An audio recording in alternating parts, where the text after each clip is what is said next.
Good morning students, आज के इस क्लास में हम 18 सितंबर 2023 के लिए करंट अफेयर्स के एमसीक्यूज डिस्कस करेंगे. So let's begin. The first question is Montreal Protocol is related to the protection of. जो मॉन्ट्रियल प्रोटोकॉल है ये किस चीज की प्रोटेक्शन के साथ रिलेटेड है? ऑप्शन ए है वेटलैंड्स, ऑप्शन बी है ओजोन लेयर, ऑप्शन सी है marine ecosystem and option D है आइनोस्फीयर. यहाँ पर आप देख सकते हैं कि जो मॉन्ट्रियल प्रोटोकॉल है ये एक इंटरनेशनल ट्रीटी है जो कि ओजोन लेयर कहाँ पे होती है ये आपको कमेंट सेक्शन में बताना है. O3 होती है ओजोन की जो फॉर्म है. ओजोन लेयर एटमॉस्फेयर की कौन सी लेयर में प्रेजेंट होती है वो आपको कमेंट्स में बताना है. ओजोन लेयर की प्रोटेक्शन के लिए एक इंटरनेशनल ट्रीटी साइन की गई थी जिसका नाम है मॉन्ट्रियल प्रोटोकॉल.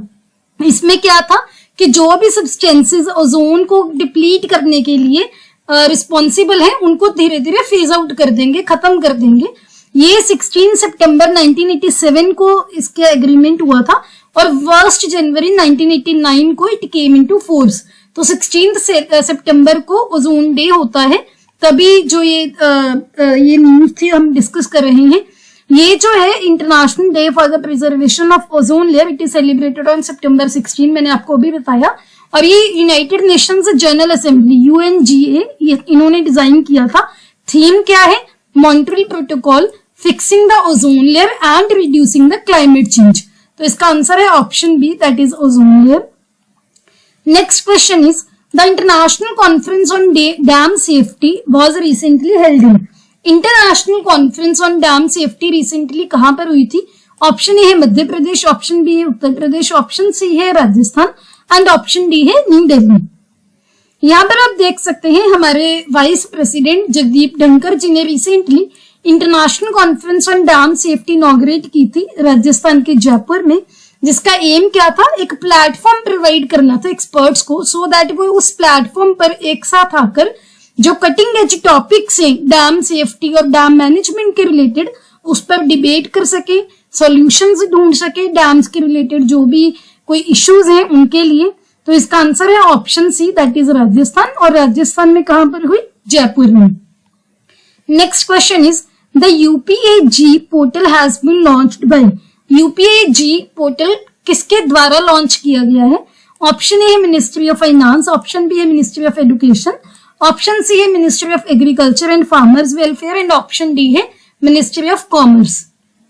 यहाँ पर आप देख सकते हैं UPAG पोर्टल जो है ये ministry of agriculture and farmers welfare के द्वारा डेवलप किया गया है और इसको लॉन्च किया है नीति आयोग के मेंबर रमेश चंद जी ने.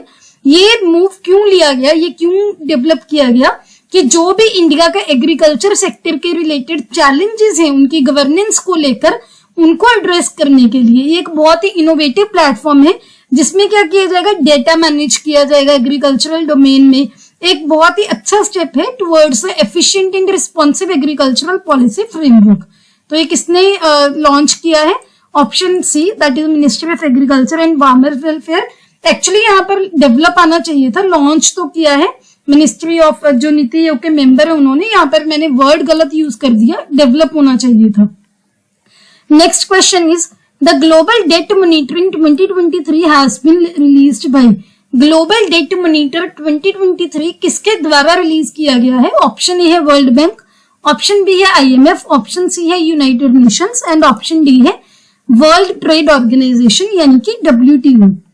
यहाँ पर आप देख सकते हैं ग्लोबल डेट मॉनिटरिंग जो है मॉनिटर 23 IMF का है. एक बहुत ही यूनिक डेटा सेट है जिसमें प्राइवेट और पब्लिक डेट क्या होता है? उधार.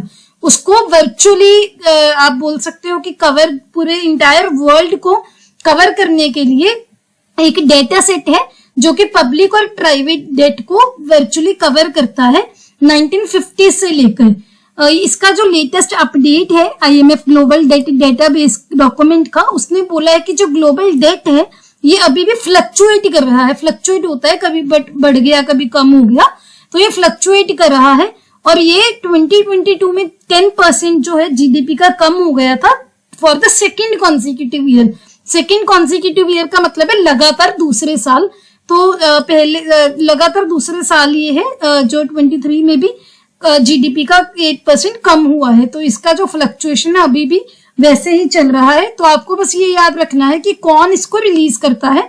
IMF यानी कि इंटरनेशनल मॉनेटरी फंड, इसका हेडक्वार्टर कहां पर है वो आपको कमेंट सेक्शन में बताना है। इसका आंसर है option B, that is IMF। Next question is the Saragarhi memorial will be built in. Saragarhi memorial कहां पर बनाया जा रहा है? ऑप्शन ए है उत्तर प्रदेश, ऑप्शन बी है न्यू दिल्ली, ऑप्शन सी है पंजाब एंड ऑप्शन डी है हरियाणा। यहाँ पर आप देख सकते हैं कि पंजाब के जो चीफ मिनिस्टर है भगवंत सिंह मान, उन्होंने रिसेंटली नींव पत्थर रखा है सारागढ़ी मेमोरियल का। कहां पर? फिरोजपुर में, जो कि पंजाब में है, बॉर्डर एक एरिया है। बैटल ऑफ सारागढ़ी जो है ये एक आप बोल सकते हो एक एग्जाम्पल थी बहादुरी की, जिसमें 21 सिख सोल्जर्स थे। उन्होंने हवलदार ईश्वर सिंह जी के अंडर जो बहुत बहादुरी से उन्होंने लड़ाई की अफगानी ट्राइब्स में इनके अगेंस्ट। वहां पर खैबर जो पख्तूनख्वा वाला एरिया है उसके स्माना विलेज में हुआ था, जो कि अभी प्रेजेंटली पाकिस्तान में है। उन्हीं की याद में मेमोरियल बनाया जा रहा है। तो इसका answer option C, that is Punjab. Next question is the largest military exercise Steadfast Defender it will be conducted bye.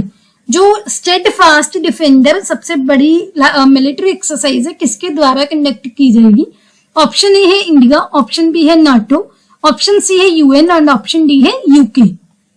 यहाँ पर आप देख सकते हैं नाटो की लार्जेस्ट मिलिट्री एक्सरसाइज है कोल्ड वॉर से के टाइम से। जो कोल्ड वॉर है ये किस साल में हुई थी वो भी आपको कमेंट सेक्शन में बताना है। स्टेडफास्ट डिफेंडर ये क्या है, अभी 2023 के स्प्रिंग में स्टार्ट होगी। ये जो ड्रिल्स हैं ये जर्मनी, पोलैंड और बाल्टिक कंट्रीज की टेरिटरीज में होंगी। बाल्टिक कंट्रीज में कौन कौन सी इंक्लूडेड है ये भी आपको कमेंट्स में बताना है। स्वीडन, जिसका कि नाटो के जिसका फुल एक्सेशन है नाटो में, वो अभी अप्रूव करना बाकी है, शायद वो भी इस ड्रिल को ज्वाइन करेगा। तो इसका answer option B, that is NATO. बहुत इंपॉर्टेंट मिलिट्री ऑर्गेनाइजेशन है, हम डिटेल काफी बार डिस्कस कर चुके हैं। Next question is ethylene cracker project will be built in. Ethylene cracker जो प्रोजेक्ट है कहां पर बनाया जाएगा?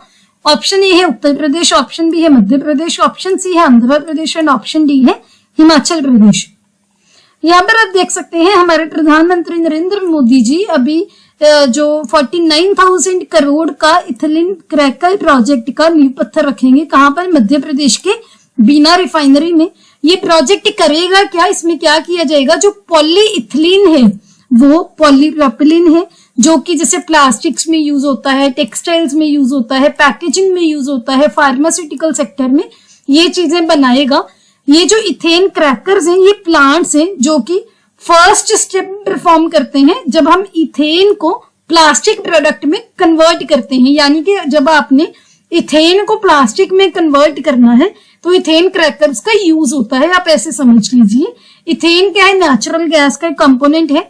सबसे पहले जो प्लांट्स हैं, ये जो इथेन क्रैकर्स हैं, ये इथेन को सेपरेट करते हैं किससे? नेचुरल गैस से, सो दैट इथिलीन बने, जो कि प्लास्टिक्स के बिल्डिंग ब्लॉक है और बाकी के इंडस्ट्रियल प्रोडक्ट्स की। तो काफी एम्बिशियस प्रोजेक्ट है, आपको पता होना चाहिए कहां पर और बन रहा है, मध्य प्रदेश में। Next question is the 108 feet tall statue of Adi Shankaracharya will be built in. Adi Shankaracharya जी का 108 फीट बड़ा लंबा एक स्टेच्यू बनाया जाएगा। कहां पर? ऑप्शन ए है हिमाचल प्रदेश, ऑप्शन बी है मध्य प्रदेश, ऑप्शन सी है केरला एंड ऑप्शन डी है उत्तराखंड।